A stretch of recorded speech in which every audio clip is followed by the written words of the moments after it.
रासायनिक प्रक्रियाओं और समीकरणों हमारा 10 के अंदर जो है ये चैप्टर है। फर्स्ट चैप्टर बहुत ही इम्पोर्टेंट चैप्टर है।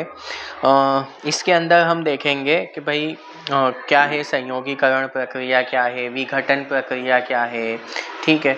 और इसी तरह जो है और भी रासायनिक समीकरण को हम कैसे बनाते हैं, ये सब चीज़ें जो है हम देखने वाले हैं। थोड़ा सा फास्ट रिवीजन रहेगा।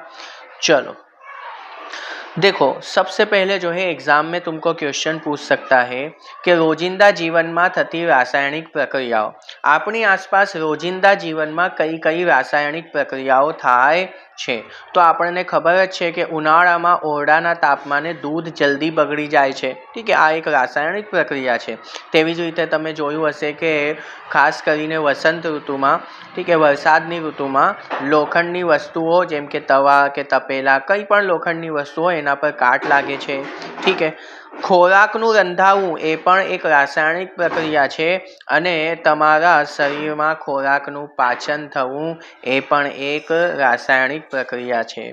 अने ज्यारे तमे श्वासोच्छ्वास करो छो ए भी एक रासायनिक प्रक्रिया है, ठीक है। तमारो एक खूब ज इम्पोर्टंट प्रश्न है कि श्वसन ए उष्माक्षेपक प्रक्रिया है, कई रीते तमे याद करेलुं ज हशे। ओके, हवे रासायनिक प्रक्रिया थाय छे त्यारे आपणे जोई गया कि भाई दूध जल्दी बगड़े छे, लोखंड पर काट लागे छे, खोराकनुं रंधावुं ए पण रासायनिक प्रक्रिया है, आपणा शरीर में खोराकनुं पाचन थवुं ए पण रासायनिक प्रक्रिया है, श्वासोच्छ्वास ए पण रासायनिक प्रक्रिया है। हवे प्रश्न है कि भाई रासायनिक प्रक्रिया ज्यारे थाय त्यारे केवा फेरफारो थाय छे। तो खूब ज इम्पोर्टंट प्रश्न है कि भाई ज्यारे पण रासायनिक फेरफार थाय त्यारे एनी भौतिक अवस्था बदलाई शके छे। घन होय तो प्रवाही थाय, प्रवाही थाय तो घन, प्रवाही होय तो घन थई शके, है ने। अने कां तो गैस होय तो ए भी घन थई शके छे।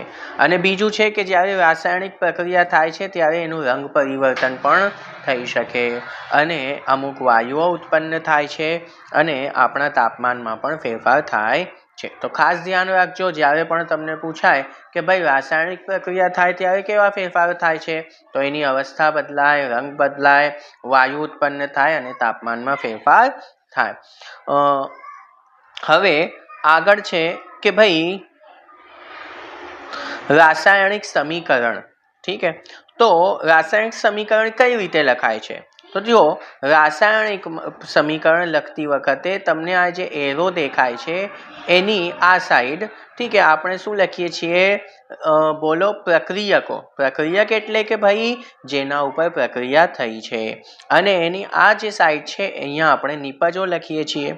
तमे अहींया जोई गया कि जेटला भी प्रक्रियको होय एनी वच्चे प्लसनी साइन होय छे। तो जेटला भी प्रक्रियक होय तेवी ज रीते जो निपज पण एक थी वधारे होय तो एमनी वच्चे प्लसनी साइन हशे, ठीक है।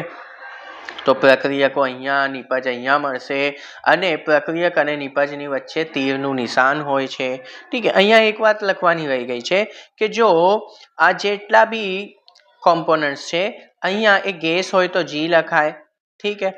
सॉलिड होय, घन होय तो एस लखाय छे। तेवी ज रीते जो ए जलद होय तो आपणे एक्विसनुं ईक्यू लखीए छीए, बराबर। पण आ जो छे ए असमतोलित रासायनिक समीकरण छे। आपणे खबर ज छे कि समतोलित रासायनिक समीकरण एटले शुं। तमारो खूब ज इम्पोर्टंट प्रश्न छे कि जे रासायनिक समीकरणमां प्रक्रियको अने निपजोना मोल सरखा होय तेने आपणे शुं कहेवाय? बोलो भाई, समतोलित रासायनिक समीकरण। पण अहींया जो मैग्नेशियमनो एक छे, अहींया भी मैग्नेशियम एक छे, पण अहींया ऑक्सिजन 2 छे प्रक्रियकमां, पण अहींया एक ज छे, ठीक है। एटले आ जे छे असमतोलित छे। ओके, तो तमने प्रश्न पूछाई सके कि भाई समतोलित रासायनिक समीकरण एटले शुं। हवे प्रश्न छे कि भाई रासायनिक समीकरणने समतोलित करवो केम जरूरी छे, ठीक है। रासायनिक समीकरण ने समतोलित करवो केम जरूरी है? तो जो दળ સંચયનો નિયમ આપણે ધોરણ 9 માં પણ ભણી ચૂક્યા છીએ। દળ સંચયનો નિયમ શું કહે છે કે પૃથ્વી ઉપર દ્રવ્યનું સર્જન પણ નહીં થઈ શકે કે દ્રવ્યનો વિનાશ પણ થઈ શકતો નથી। हाँ, તેની અવસ્થા બદલાઈ શકે, આપણે ઉપર જોઈ ગયા, ठीक है। तो याद रखो, रासायनिक समीकरण ने संतुलित કરવું, બેલેન્સ્ડ કરવો કેમ જરૂરી છે, એક્ઝામમાં પ્રશ્ન પૂછાઈ શકે. તો એના માટે તમારે દળ સંચયનો નિયમ લખવાનો છે કે ભાઈ દ્રવ્યનું સર્જન કે વિનાશ થઈ શકતો નથી, અને એટલે જ પ્રક્રિયકો અને નિપજોના મોલ જે છે એના જે દળ છે એ સમાન રહેવા જોઈએ. બરાબર, ઓકે. હવે આપણે આગળ વધીએ થોડીક સ્પીડમાં, કારણ કે ફાસ્ટ રિવિઝન કરવાનું છે આપણે. પ્રશ્ન છે કે ભાઈ મેગ્નેશિયમની પટ્ટીને શા માટે સાફ કરવામાં આવે છે એને બાળતા પહેલા. ઠીક છે, તો જો મેગ્નેશિયમ ધાતુ જે છે ને ભાઈ એ ખૂબ જ ક્રિયાશીલ છે, બહુ જ એક્ટિવ છે. મેગ્નેશિયમ ધાતુ કેવી છે, ખૂબ જ એક્ટિવ ધાતુ છે. ઠીક છે, જ્યારે આપણે એને હવામાં ખુલ્લી રાખીએ છીએ ને તો એ ઓક્સિજન સાથે પ્રક્રિયા કરે છે, હવામાંના ઓક્સિજન સાથે શું કરે છે, પ્રક્રિયા કરે છે, અને શું બનાવે છે, મેગ્નેશિયમ ઓક્સાઇડ. શું બનાવે છે, મેગ્નેશિયમ ઓક્સાઇડ નામનો એક લેયર બનાવી દે છે. ઠીક છે, નિષ્ક્રિય પડ. ઠીક છે, નિષ્ક્રિય પડ હોય છે જેનાથી મેગ્નેશિયમ ધાતુ જે છે એ બળતી નથી. તો જ્યારે પણ મેગ્નેશિયમ ઉપર આપણે પ્રક્રિયા કરવી હોય તો આપણે આને જે કાચ પેપર હોય છે, તમે કદાચ ઘરમાં તમારે કલર કામ થતું હોય તો તમે જોયું હશે કે કાચ પેપર વડે જે પહેલાંનો જે ચૂનો હોય છે, કલર હોય છે, સાફ કરે છે. બરાબર, તો કાચ પેપરથી જ્યારે સાફ કરશે તો જે મેગ્નેશિયમ ઉપર ઓક્સિજનનો જે પડ લાગેલો છે એ જે છે સાફ થઈ જશે. ઓકે, તો પ્રક્રિયા થઈ શકશે. તો આ એક ખૂબ જ ઇમ્પોર્ટન્ટ પ્રશ્ન છે ભાઈ, કે ભાઈ મેગ્નેશિયમની પટ્ટીને શા માટે સાફ કરવામાં આવે છે. હવે પ્રશ્ન છે કે ભાઈ સંયોગીકરણ પ્રક્રિયા એટલે શું. આપણે ઘણીવાર આ પ્રશ્ન કરી ચૂક્યા છીએ અને આ છેલ્લી વખત રિવિઝન પણ કરી લઈએ કે ભાઈ સંયોગીકરણ પ્રક્રિયા એટલે શું. તો યાદ રાખજો, જ્યારે પણ બે કે તેથી વધુ પ્રક્રિયકો વચ્ચે પ્રક્રિયા થાય અને નિપજ કેટલી બને, એક જ. આ ખૂબ જ ઇમ્પોર્ટન્ટ છે કે બે પ્રક્રિયકો અથવા તો બેથી વધારે પ્રક્રિયકો જે છે એ સાથે મળીને એક જ નિપજ બનાવે તો એ સંયોગીકરણ પ્રક્રિયા છે. ઠીક છે, જો અહીંયા કોલસાનું દહન થવું. ઠીક છે, તો કોલસો અને ઓક્સિજન સાથે પ્રક્રિયા કરીને કાર્બન ડાયોક્સાઇડ ગેસ બનાવશે. ઠીક છે, તો બે પ્રક્રિયકો હતા અને અહીંયા નિપજ એક જ બની. તેવી જ રીતે પાણીનું નિર્માણ. ઠીક છે, પાણી કઈ રીતે બને છે, તો જો પાણીમાં હાઇડ્રોજનના 2 અણુ, ઓક્સિજનનો 1 અણુ. ઠીક છે, એવી રીતે આપણે H2O એટલે કે પાણી બને છે. ઠીક છે, તો આ જે છે એક સંયોગીકરણનો એક એક્ઝામ્પલ છે. તમને પરીક્ષામાં પૂછાઈ શકે કે ભાઈ સંયોગીકરણ પ્રક્રિયાનું ઉદાહરણ આપો. બરાબર, તો તમારે આ જે બેમાંથી કોઈ પણ એક યાદ રાખીને લખવાનું છે કે ભાઈ સંયોગીકરણ પ્રક્રિયા એટલે શું. તો બે કે તેથી વધુ પ્રક્રિયકો વચ્ચે પ્રક્રિયા થઈ એક જ નિપજ બનાવે એનો 1 માર્ક્સ હશે, અને આ તમે કોઈ પણ એક સમીકરણ લખશો એનું 1 માર્ક્સ હશે. તો જો તમે આટલું લખશો ને તો 2 માર્ક્સ તમારા પાક્કા. ઓકે, નેક્સ્ટ પ્રશ્ન છે કે ભાઈ ઉષ્માક્ષેપક પ્રક્રિયા. ઠીક છે, અને દિવાલ ધોળવી. ઠીક છે, ઉષ્માક્ષેપક પ્રક્રિયા એટલે શું, બોલો. ઉષ્માક્ષેપક પ્રક્રિયા એટલે શું. તો એ રાસાયણિક પ્રક્રિયા કે જેમાં નિપજ તો મળે, બે પ્રક્રિયકો વચ્ચે પ્રક્રિયા થઈ નિપજ તો મળે, પણ સાથમે ઉષ્મા પણ મુક્ત થાય. ઉષ્મા એટલે કે હીટ. ઓકે, તો એને આપણે શું કહેવાય ભાઈ, ઉષ્માક્ષેપક રાસાયણિક પ્રક્રિયા. યાદ રાખજો, તમને પ્રશ્ન પૂછાઈ શકે કે શ્વસન એ ઉષ્માક્ષેપક પ્રક્રિયા છે કઈ રીતે. તમે ટ્રાય કરો કે ભાઈ ઊંડો શ્વાસ લો અને પછી ધીમે ધીમે શ્વાસ બહાર નીકાળો તો તમને એવું લાગશે કે હા ભાઈ ગરમ હવા નીકળી રહી છે. ઠીક છે, તો શ્વસન જે છે ઉષ્માક્ષેપક પ્રક્રિયા છે એ પણ ખાસ યાદ રાખજો. ઠીક છે, એમાં ઉષ્મા ઉત્પન્ન થાય છે. ઠીક છે, તો જો અહીંયા કેલ્શિયમ ઓક્સાઇડ પ્લસ વોટર. ઠીક છે, તો કેલ્શિયમ હાઇડ્રોક્સાઇડ બને છે અને ઉર્જા ઉત્પન્ન થાય છે.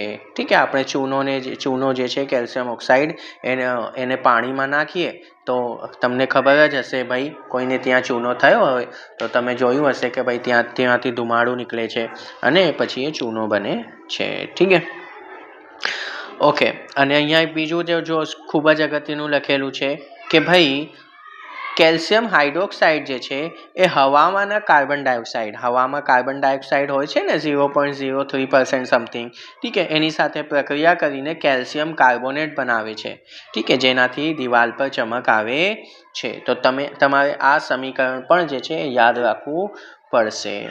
ઓકે, હવે આપણે આગળ વધીએ. જો શું કીધું છે કે ભાઈ વિઘટન પ્રક્રિયા એટલે શું? તો આ જે છે સંયોગીકરણ પ્રક્રિયાની વિરુદ્ધ છે. આપણે સંયોગીકરણ પ્રક્રિયામાં ભણી ચૂક્યા છીએ કે જ્યારે પણ બે રાસાયણિક પ્રક્રિયકો અથવા તો બેથી વધારે પ્રક્રિયકો વચ્ચે પ્રક્રિયા થઈ એક જ નિપજ બને એને સંયોગીકરણ કહેવાય. બટ અહીંયા શું કીધું છે કે એક જ પ્રક્રિયક હોય એને આપણે ગરમ કરીએ અથવા તો એના ઉપર કોઈ પણ રાસાયણિક પ્રક્રિયા થાય તો એકથી વધુ નિપજ મળે તો તેને આપણે વિઘટન પ્રક્રિયા કહીશું. ખબર પડી ભાઈ? તો સંયોગીકરણ પ્રક્રિયા અને વિઘટન પ્રક્રિયા એનો તફાવત બી પૂછાઈ શકે. બે મુદ્દા લખો એટલે તમને 2 માર્ક્સ મળી જાય. ઠીક છે, અહીંયા સંયોગીકરણના 2 મુદ્દા, અહીંયા વિઘટન પ્રક્રિયાના 2 મુદ્દા, એટલે તમને માર્ક્સ મળી જશે. બરાબર? હા. તો એક જ પ્રક્રિયકને ગરમ કરો તો એકથી વધુ નિપજ મળે છે. કેલ્શિયમ કાર્બોનેટને ગરમ કરો તો કેલ્શિયમ ઓક્સાઇડ મળે છે અને કાર્બન ડાયોક્સાઇડ ગેસ સ્વરૂપે મળશે. બરાબર? વિદ્યાર્થી મિત્રો, તમને ખબર જ હશે કે કેલ્શિયમ ઓક્સાઇડ, જેને આપણે કડી ચૂનો કહીએ છીએ, એ સિમેન્ટ બનાવવા માટે વપરાય છે. એ સિમેન્ટ બનાવવા માટે ખૂબ જ અગત્યનું છે. તો પરીક્ષામાં પૂછાઈ શકે કે ભાઈ કેલ્શિયમ ઓક્સાઇડ બનાવવા માટે સિમેન્ટ બનાવવા માટે કેલ્શિયમ ઓક્સાઇડ વપરાય છે. અને એ કઈ રીતે મળે છે? તો જે કેલ્શિયમ કાર્બોનેટ છે એને આપણે હીટ આપીશું તો કેલ્શિયમ ઓક્સાઇડ અને કાર્બન ડાયોક્સાઇડ બનશે. ખૂબ જ ધ્યાનથી સાંભળશો. આમાંથી 1-2 પ્રશ્ન જે છે પરીક્ષામાં પૂછાવાના છે. દરેક ચેપ્ટર ખૂબ જ અગત્યના છે.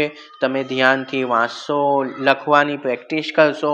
ઠીક છે, આ ખૂબ જ સંક્ષિપ્તમાં આપણે આ નોટ બનાવેલી છે અને જ્યારે તમે વારંવાર રિવિઝન કરશો તો એ તમને ખૂબ જ લાભદાયી થવાનું છે. બરાબર?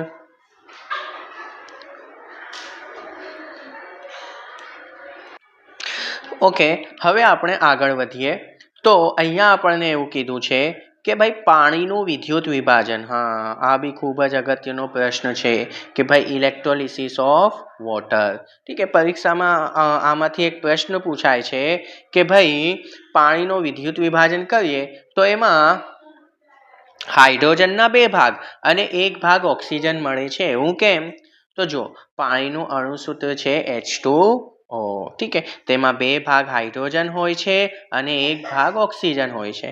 હવે જ્યારે આપણે ઇલેક્ટ્રોલિસિસ પ્રોસેસ કરીએ, આ પાણી જે છે એને આપણે વિદ્યુત વિભાજન કરીએ તો હાઇડ્રોજનના અણુ અહીંયા જમા થાય છે અને ઓક્સિજનના અહીંયા. તો તમે નોટિસ કરશો કે હાઇડ્રોજન જે છે એ ઓક્સિજન કરતાં ડબલ હશે. ઠીક છે, એનો રીઝન જ છે કે ભાઈ હાઇડ્રોજનના 2 ભાગ હોય છે અને ઓક્સિજનનો 1 જ ભાગ હોય છે. ખબર પડી? પ્રશ્ન પૂછાઈ શકશે અને પ્રશ્ન પૂછાશે જ. જો પરીક્ષામાં તમારે વધારે માર્ક્સ મેળવવા હોય તો એક વાત યાદ રાખવી કે દરેક પ્રશ્ન ઇમ્પોર્ટન્ટ છે એવું જ માનવાનું. ઓકે, આ સ્કોલર સ્ટુડન્ટ એવું જ કરે છે. એમને એવું જ લાગે છે કે આ તો પરીક્ષામાં પૂછાઈ જ શકશે. ઠીક છે, અને લખવાની તૈયારી પણ રાખે છે. જો તમે અત્યારે ધ્યાન નહીં આપો તો પછી પરીક્ષામાં ઓછા જ માર્ક્સ મેળવશો અને પછી તમે ક્યાંય કોમ્પિટિશનમાં નહીં હો. ઠીક છે, હા, પરીક્ષાના દિવસે ડર લાગશે અથવા તો પરીક્ષા આપ્યા પછી પરીક્ષાનો રિઝલ્ટ નહીં આવે ત્યાં સુધી તમને ડર લાગશે. એવું ના થાય એટલા માટે અત્યારે જે છે તમારે ખૂબ જ ધ્યાનથી સાંભળવું જ પડશે. બરાબર? તો મેં કીધું એમ કે ભાઈ પરીક્ષામાં આમાંથી પ્રશ્ન પૂછાઈ શકે છે કે ભાઈ પાણીનું જે સૂત્ર છે H2O, એમાં હાઇડ્રોજન જ્યારે આપણે વિદ્યુત વિભાજન કરીએ તો હાઇડ્રોજન જે છે એ ઓક્સિજન કરતાં ડબલ માત્રામાં કેમ જમા થાય છે? ઓકે, એવું પૂછાઈ શકે. તો તમારે ખૂબ જ ધ્યાનથી લખવાનું છે. ઓકે, નેક્સ્ટ હવે આપણે આગળ વધીએ. તો વિસ્થાપન પ્રક્રિયા, ખૂબ જ અગત્યનો પ્રશ્ન ભાઈ કે વિસ્થાપન પ્રક્રિયા એટલે શું? તો તમારે આમાં વ્યાખ્યા શું લખવાની છે? પરીક્ષામાં તમે લખી શકો અહીંયા, જો તમે સપ્લિમેન્ટરીમાં કે વિસ્થાપન પ્રક્રિયાનો અર્થ, વિસ્થાપન પ્રક્રિયાનો અર્થ. ઓકે, અને પછી આમ થોડીક ડિઝાઇન, બહુ વધારે નહીં, એમાં ટાઈમ જશે. ઠીક છે, અને પછી તમે આ લખો તો ભાઈ તમારા માર્ક્સ ખૂબ જ સરસ, એને 2 માર્ક્સ એ આપશે જ તમને. ઠીક છે. તો વિસ્થાપન પ્રક્રિયા એટલે શું કે જે રાસાયણિક પ્રક્રિયામાં તમારે આ તો આગળ એડ કરી જ દેવાનું. ઓકે, હા, કે વધુ ક્રિયાશીલ તત્વ જે છે એ ઓછા ક્રિયાશીલ તત્વોને પોતાના સંયોજનમાંથી દૂર કરે તેને વિસ્થાપન પ્રક્રિયા કહેવાય. ઓકે, હા, જો અહીંયા આયન છે. ઠીક છે, આયનને ફેરસ કહીએ છીએ ગ્રીક ભાષામાં. પછી કોપર સલ્ફેટનું દ્રાવણ છે, એકવિસ્ડ છે, આ ઘન છે. તો જ્યારે પણ લોખંડની ખીલીને આપણે કોપર સલ્ફેટના દ્રાવણમાં ડુબાડીએ છીએ તો ફેરસ સલ્ફેટ બને છે અને કોપરનું વિસ્થાપન થાય છે. ઠીક છે, તો ઓછા ક્રિયાશીલ તત્વોને પોતાના સંયોજનમાંથી શું કરી દીધું ભાઈ? વિસ્થાપિત, દૂર કરી દીધું. એટલે કે આ એક વિસ્થાપિત પ્રક્રિયા છે, વિસ્થાપન પ્રક્રિયાનું ઉદાહરણ છે. આમાંથી તમને આ પ્રશ્ન પૂછાઈ શકે કે ભાઈ વિસ્થાપન પ્રક્રિયા પછી આ જે ખીલી છે એના પર કયા કલરનો પડ જામે છે અને એનો રંગ શા કારણ બદલાય છે? કારણ કે શું બની જાય છે ભાઈ? Ferrous sulphate. અને કોપર જે છે એનું વિસ્થાપન થઈ જાય છે. ખૂબ જ અગત્યનું છે ભાઈ, તમારે જે છે યાદ રાખવું જ પડશે પરીક્ષા માટે. ઓકે, હવે આગળ વધીએ. દ્વિવિસ્થાપન પ્રક્રિયા. ભાઈ દ્વિવિસ્થાપન પ્રક્રિયા એટલે શું? તો ભાઈ 2 પ્રક્રિયકો વચ્ચે આયનોની આપ-લે થાય તો એને આપણે દ્વિવિસ્થાપન પ્રક્રિયા કહીએ. સાહેબ કેટલું સરળ છે કે જે રાસાયણિક પ્રક્રિયામાં 2 પ્રક્રિયકો વચ્ચે આયનોની આપ-લે થાય તો એ દ્વિવિસ્થાપન પ્રક્રિયા છે. હા, અહીંયા શું કીધું છે? સોડિયમ સલ્ફેટ અને બેરિયમ ક્લોરાઇડ. જો સોડિયમ સલ્ફેટ છે અને બેરિયમ ક્લોરાઇડ છે. અહીંયા શું થાય છે તમે જોઈ શકો છો કે વિસ્થાપિત થયા પછી અહીંયાથી સોડિયમ જે છે એનું વિસ્થાપન થાય છે અને અહીંયાથી જે છે એ જો સલ્ફેટ અહીંયા જોઈએ છે. ઠીક છે, તો અહીંયાથી કોનું વિસ્થાપન થાય છે ભાઈ? સોડિયમનું. બેરિયમ ક્લોરાઇડ હતું તો બેરિયમ ક્લોરાઇડમાંથી બેરિયમનું અહીંયા જે છે વિસ્થાપન થાય છે. ઠીક છે, તો 2 પ્રક્રિયકો વચ્ચે આયનની આપ-લે થાય. સોડિયમ સલ્ફેટનું બેરિયમ સલ્ફેટ બની ગયું અને બેરિયમ ક્લોરાઇડનું સોડિયમ ક્લોરાઇડ. ઠીક છે, તો આ જે પ્રક્રિયા છે ભાઈ એને આપણે દ્વિવિસ્થાપન પ્રક્રિયા કહીએ છીએ. ઠીક છે, હા, અને એક વાત યાદ રાખજો, પરીક્ષામાં આ પૂછાઈ શકે ભાઈ અવક્ષેપન પ્રક્રિયા એટલે શું? તો એ રાસાયણિક પ્રક્રિયા કે જેમાં પ્રક્રિયા થયા પછી અદ્રાવ્ય અવક્ષેપ ઉત્પન્ન થાય. અદ્રાવ્ય અવક્ષેપ ઉત્પન્ન થાય તેને અવક્ષેપન પ્રક્રિયા કહેવાય. યાદ રાખજો, પરીક્ષામાં પૂછાઈ શકે ભાઈ અવક્ષેપન. જો અહીંયા અદ્રાવ્ય અવક્ષેપ જેવું કંઈક ઉત્પન્ન થાય છે. ઠીક છે, બેરિયમ સલ્ફેટ ના રૂપમાં. ઓકે, આ પાણીમાં કેવા હોય છે? અદ્રાવ્ય, એટલે કે ઓગળી શકે નહીં. હવે પ્રશ્ન છે કે ભાઈ ઓક્સિડેશન અને રિડક્શન. ઓક્સિડેશન અને રિડક્શન ખૂબ જ ઇમ્પોર્ટન્ટ, મોસ્ટ આઈએમપી પ્રશ્ન છે ભાઈ. આ ચેપ્ટર ખૂબ જ સરળ છે. ખાલી તમારે ઘરે જઈને આને 2-3 વખત વાંચો એટલે યાદ થઈ જશે.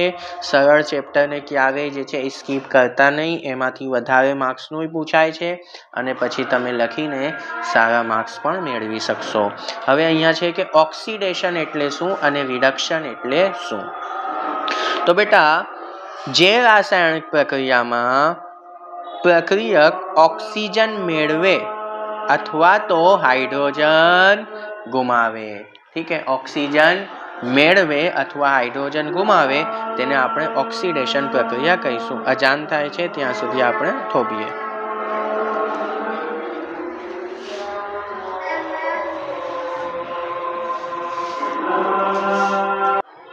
ઓકે, ઓક્સિડેશન અને રિડક્શન પ્રક્રિયા આ પણ જે છે પરીક્ષામાં વારંવાર પૂછાય છે. તો ઓક્સિડેશન એટલે શું? તો જે રાસાયણિક પ્રક્રિયામાં પદાર્થ ઓક્સિજન મેળવે કાં તો હાઇડ્રોજન ગુમાવે તેને આપણે ઓક્સિડેશન પ્રક્રિયા કહીશું. યાદ રાખજો, આ ખૂબ જ અગત્યના પ્રશ્નો છે. આ પરીક્ષામાં આ ચેપ્ટરમાંથી પરીક્ષામાં ટૂંકા પ્રશ્નો જે છે એ વધારે પૂછાય છે. ઠીક છે, તો ખાસ યાદ રાખજો, ઓક્સિડેશનમાં શું થાય?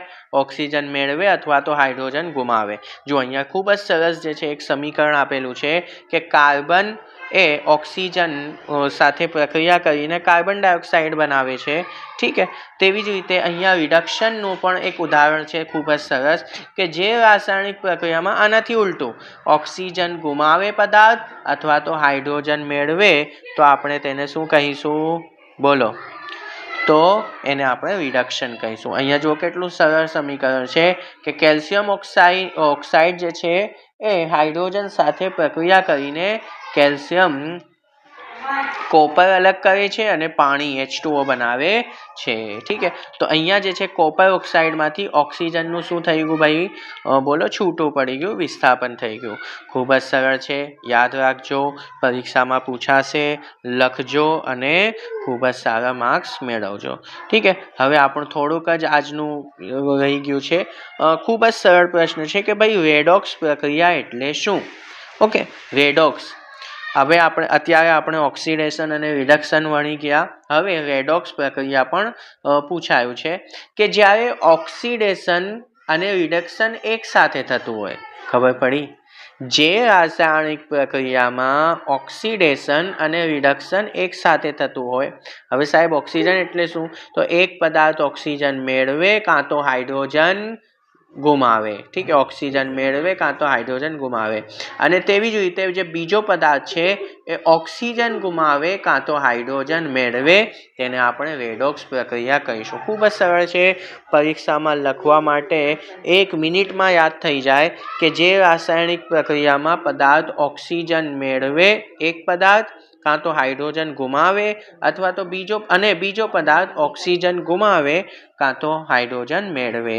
જો અહીંયા ખૂબ જ સરળ એક સમીકરણ છે પરીક્ષામાં લખવા માટે કે કોપર ઓક્સાઇડ અને હાઇડ્રોજન આ બંને વચ્ચે રાસાયણિક પ્રક્રિયા થઈ કોપર અને પાણી બને છે. જો કોપર ઓક્સાઇડ હતું, ઠીક છે, તો અહીંયા જે છે કોપર ઓક્સાઇડમાંથી ઓક્સિજનનું વિસ્થાપન થઈ ગયું અને કોપર બની ગયું.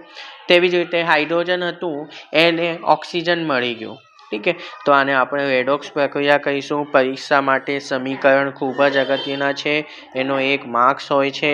ઠીક છે, તો મને ઉમ્મીદ છે કે તમે જે છે પરીક્ષામાં લખશો. ઓકે, હવે જે સારણ તમારો એક ખૂબ જ અગત્યનો ટોપિક છે કે ભાઈ સારણ એટલે શું? ઠીક છે, તો ભાઈ ખાસ કરીને ચોમાસાની સિઝનમાં તમે જોયું હશે કે ભાઈ લોખંડ ઉપર લાલાશ પડતો ભૂખરા કલરનો એક પડ જામી જાય છે, હે ને? તેવી જ રીતે ચાંદી જે છે એના ઉપર કાળા કલરનું લેયર જામે છે. અને તમે જો જૂના સિક્કા તાંબાના ક્યાંક જોયા હોય તો એના ઉપર લીલો રંગ જે છે એ આવી જાય છે. સાહેબ એવું કેમ થાય છે? એનો સૌથી ઇમ્પોર્ટન્ટ રીઝન છે કે એસિડ અને ભેજની હાજરી. એમાં ધાતુ જે છે એના પર કાટ લાગે છે. લોખંડ પર લાલાશ પડતો ભૂખરો, ચાંદી ઉપર કાળું સ્તર. આ પરીક્ષામાં પૂછાઈ શકે કે નહીં કે ભાઈ ચાંદી ઉપર કયા પ્રકારનો એક સ્તર આવી જાય છે એસિડ અને ભેજની હાજરીમાં.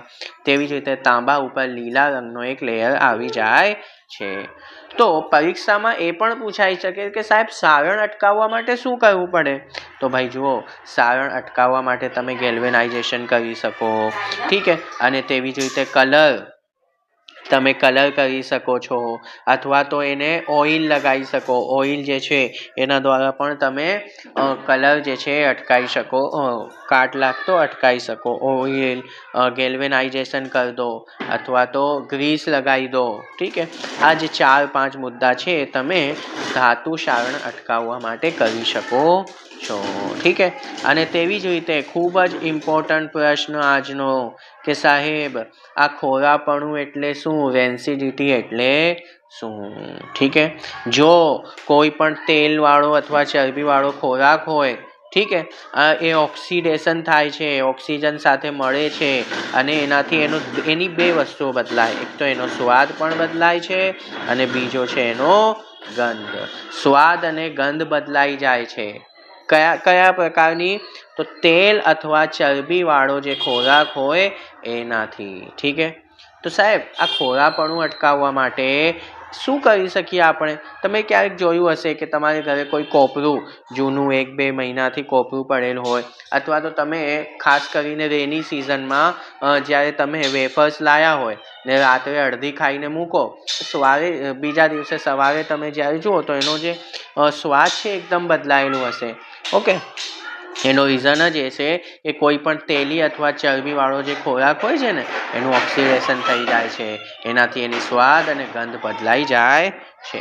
તો સાહેબ આને અટકાવવા માટે આપણે શું કરી શકીએ? પરીક્ષામાં પૂછાઈ શકે ને. તો તમે એન્ટીઓક્સિડન્ટ જે છે એ ઉમેરવા જોઈએ. તમે ખબર જ હશે કે તમારા મમ્મી જે છે એ કિચનમાં શું કરે છે? ઘણી બધી વસ્તુઓને હવાચુસ્ત ડબ્બામાં રાખે છે. હવાચુસ્ત ડબ્બામાં એરટાઇટ કન્ટેનરમાં મૂકે છે, હે ને? તમે મૂકી શકીએ ને, એરટાઇટ કન્ટેનરમાં મૂકી દઈએ. અથવા એન્ટીઓક્સિડન્ટ એટલે કે જે ઓક્સિજન જે છે એને હટાવી દે. ઠીક છે. અચ્છા, ચિપ્સનું જે પેકિંગ હોય છે એમાં નાઇટ્રોજન વાયુ ભરવામાં આવે છે. આ તમને ખબર જ હશે અને પરીક્ષામાં પૂછાઈ પણ શકે છે. ઓકે, તો બસ આટલું જે છે આપણે યાદ રાખવાનું છે આ પરીક્ષામાંથી, અને ધ્યાનથી યાદ કરીને આ વિડીયોને વારંવાર જોજો તો તમને ખબર પડશે કે ભાઈ પરીક્ષામાં આ ચેપ્ટરમાંથી કયા પ્રશ્નો પૂછાઈ શકે. આને આજે રિવિઝન કરી લેજો. જે પણ તમને એવું લાગતું હોય કે આ અઘરા હશે એને 1-2 વખત લખીને તમે તૈયાર કરી શકો છો, કારણ કે તમારે જે પરીક્ષા છે એ લેખિત આપવાની છે, તો લખવાની પ્રેક્ટિસ પણ જો છે એ તમારે કરવી જ પડશે. ઠીક છે. જો તમને આ વિડીયો સારી લાગી હોય તો અમારો જે ચેનલ છે એ તમે સબસ્ક્રાઈબ કરી શકો છો.